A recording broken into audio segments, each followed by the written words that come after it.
JB here. Hope everyone's doing outstanding. Monday, March 2nd, 9:16 a.m. Welcome to the first trading day of March. Talk about the market. Some names I'm looking at go from the S&P futures in the red, down about 1.1%, 1.2% on the heels of the geopolitical situation over the weekend, right? The U.S. and Israel striking Iran. You just had Hegson, however you pronounce his name, the defense, well, he's not the defense secretary anymore, he's secretary of war, whatever you want to call him.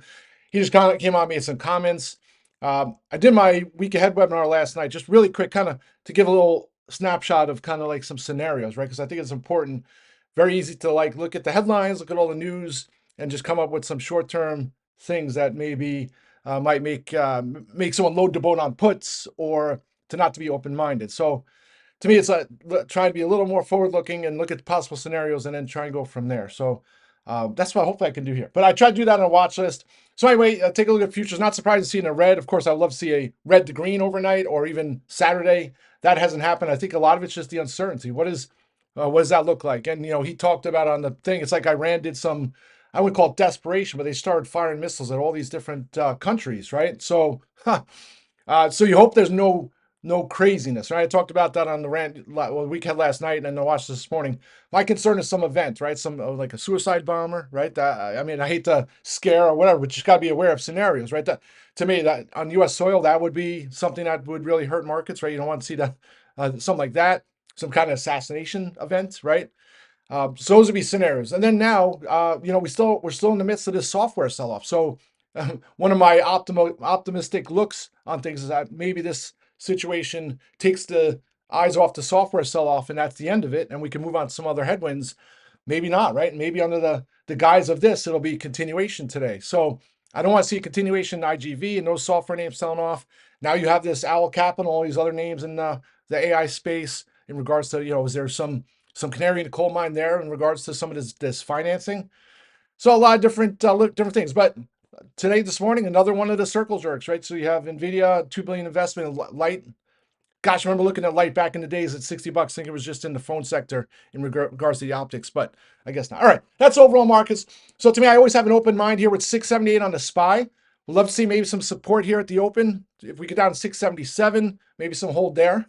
If we don't, then you have to start looking at levels. February 5th was 675 on the SPY. Overnight, we hit 674. If those levels don't hold, then you got to worry that this is going to be worse, right? And then, I'm not holding many positions, so that's a good thing. Obviously, they'll be in the red. So it's to put on hedges just to protect a large call sides. That I don't have that problem, right? The problem would be making money in this environment. So finding positions to trade for more downside. To me, it'll be the financials. Just a fat finger there, 686 on the SPY just came through. So finding some plays, and me, it's gonna be the financials, right? So I'll be looking at JP Morgan, Wells Fargo, Bank of America, Goldman Spectacular, FAS the ETF, probably the better way to trade all those. So I wouldn't even look at put hedges. I'll be playing for downside, right? And then obviously the other names that I've always let the ASMLs, that Lam Research, those are gonna be expensive. So I'm hoping I don't have that scenario to have to worry about because markets find some footing. The scenario I would like is to be able to nibble, and then we get some reversal, and the market starts pricing in a resolution of this in a peaceful manner, and so on and so forth. Also oil, right? And I put that on watch this morning. Oil's a big issue if it continues to rise. Not only for transportation and costs there, but it's, it goes plastics, things like that. So the inflation worries that is kind of coming to an end will start to rear its head again, because energy has been kind of one of those factors that have been helping with the inflation side. If that's not going to be, it's going to be a negative. Yeah, that's a problem. So hopefully we don't have to walk that tightrope. High inflation, Fed not in a position to cut rates anymore because inflation's rearing its head would not be a good situation. But we'll see. Today, a price discovery day. So hopefully find some support. Don't break under 675 or so. Find some calls to nibble on for some upside, and go from there. And then maybe we can get some playable moves. So, all right, that's overall market. Just quick on individual names. I prefer to talk about those right now. Oh, also 10-year under 4%. So good stuff. So if that continues, could bode well. All right, so that's overall markets. Just in individual names. First, obviously, I got the Roku calls on Friday in the morning. By the afternoon, I was able to lock some in to cover costs for 100%. I'm still holding those. Still like the Roku setup. I mean, it's a great story. I mean, I could go on for hours on it. Some of the move on Friday, and some reason I got on the calls was in sympathy to Netflix. to me, what's going on with the Netflix, that whole Warner Brothers fiasco, just again brings attention to that sector, the streaming content streaming sector, the billions of dollars being thrown at folks looking to consolidate or at least to take advantage of that area. To me, it just bodes well for a name like Roku, who's just should be front and center of a name that benefits from all this, right? It's not a name that there's any negative from a buyout deal or any of that or a bidding war. It's a net positive for it. So not only that, you look at a chart, inverted head and shoulders, finally positive its last quarter, a buyback, just a lot to like. If all the stuff wasn't going on in the software sell-off, Roku's probably 120, 130 bucks after its earnings. But because of it, it went all the way up to 98 after earnings, sold down into the low 80s. Started to bounce last week. Hopefully some continuation this week. I put on a watch list if it's continuation. If it goes red to green after the open, I might look for some more calls. Maybe next week's to play for move to 115 and beyond. So that's Roku. And then Reddit, I put this on FinTwit and talked about too. I mean, it's the only company on the planet that's 2+ billion in revenues, growing 60 to 70% plus. I think it was 70% was last quarter. They have a stock buyback program as well. And it's just like a mind-boggling name that probably will remain mind-boggling till the software sell-off is over. So maybe today's the day. I played the calls last week. Thankfully, was able to get some out for 100% and didn't hold them because it reversed course. Friday, a rough session. No news, no catalyst. Just mind-boggling, right? On the flip side of it, AI hurting these software names, AI is a benefit for Reddit, right? People are looking for the human element to be able to get these models, right? And Reddit's the pure source for all that. Just it's like a treasure trove. And at some point, I've talked about this before. Licensing deals. They already have old deals with Google. I think their data is even more valuable now. So those deals should be more expensive, more revenues. That's not even priced into the stock. Once that news is announced, I think it goes bonkers. But I want to be in before that happens. So of course, Reddit always on the watch list. GLW back into the green here this morning. Just had that deal with Light. I think we get just another circle jerk story. And when I look at GLW, I don't think GLW is a circle jerk name. I hate to use that name, but I think the fiber optic sector is, and I posted a nice article this morning in regards to the demand, the supply. I don't think it matters around the AI, the CapEx spend, all that. It's the demand supply thing is going to go on for a long time. And, I don't have time for a huge rant on GLW, but I talked about the premiums, 13% implied move for the March strikes.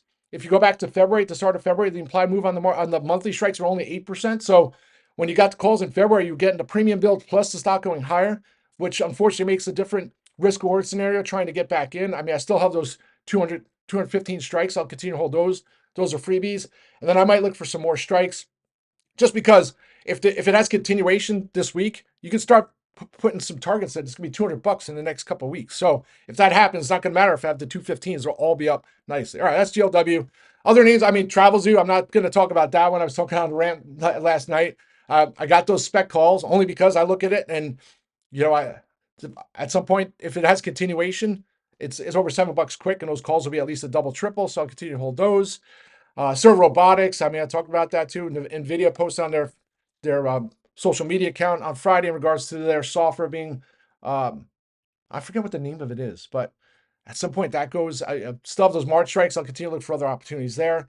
And then the optics world, right? I posted this little chart. These are some of the names in that. And SiteTime's not really an optics name, but it does the timing, and it's one of my top 5 stocks for 2025. That's a little more difficult to get in, but I look at SiteTime, and like SiteTime might be a $500 stock in the coming weeks. So especially as all this attention comes on AAOI, and I remember looking at AA Applied Optotronics, however you pronounce it. I remember looking at that. I don't know if there were short pieces that came out on it back in the day, because it's a name that rings like I see the ticker and it's like familiar for some reason. So to me, it's like a negative familiar. Like there's some kind of piece that came out negative around it, and it looks like that negative has now been wrong. I mean, stock was up 50% on Friday, gapping higher here this morning. Those premiums are insane. Even on Friday, I was looking like the 105, 110 strikes were like $2. I'm like, even it was $80. I don't know the story as well enough to throw some FOMO calls on.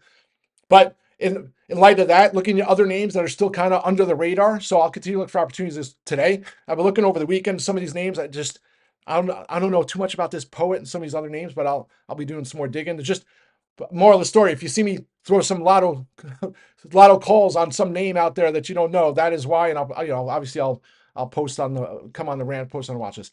But anyway, that's here today. If things get nutty after the open, we break 675 on the SPY with some volume. I'll be on audio, and I'll probably have already gotten some puts on JPM, 280s maybe. Visa too. I mean, Of course, V's, I always look at the bear goggles on, but that was strong this morning, all the way down to 311, up to 317. It's right near going green to red after the open. If it has reversal, that might be an opportunity. All right, let's have a great day, folks. I'll be back on audio later. Rock and roll.